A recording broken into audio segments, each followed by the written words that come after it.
Sezyapsizmi? Oldingidek ko'chalar bolalarga to'la emas.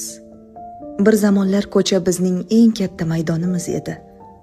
Darvozadan chiqish bilan o'yin boshlanardi.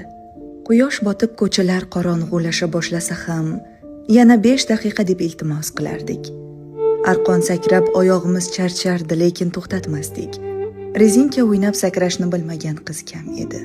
Yutqazganlar kulib turib jarima bajarardi. O'g'il bolalar esa to'p tepib bir oynani sindirsa ham, ertasi kuni yana o'sha joyga qaytardi. Yoz kunlari muzqaymoqning qog'ozini yalab, qish kunlari esa qo'lqopsiz qor bo'ron o'ynardik. Qo'llarimiz muzlab qolsa ham uyga kirgimiz kelmasdi.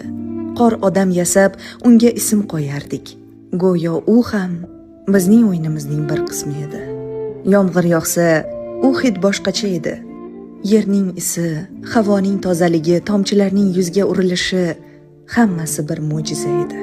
Yalangoyoq ko'chalarda yugurib, loyga botgan oyoqlarimiz bilan uyga kirardik. Kiyim qurirdi, ammo o'sha quvonch ichimizda qolardi. Kechqurunlar kattalarning suhbatiga quloq solib uxlab qolardik. Telefon yo'q edi, lekin vaqt yetarli edi. Hech qayoqqa shoshmasdik. Hayot bizni quvmasdi. Bugun esa ko'chalar jim. Derazalar ortida bolalar bor, lekin ularning kulgusi ko'chaga chiqmaydi. O'yinlar ekran ichida, do'stliklar masofada, balki shuning uchun ham yomg'irlarning hidi eskilarnikidek tuyulmas. Bolalik qaytmaydigan fasl.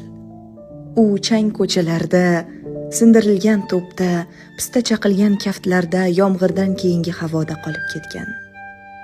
Biz ulg'aydik, ammo ichimizda o'sha ko'chani sog'inayotgan bir bola hali hanuz yashaydi.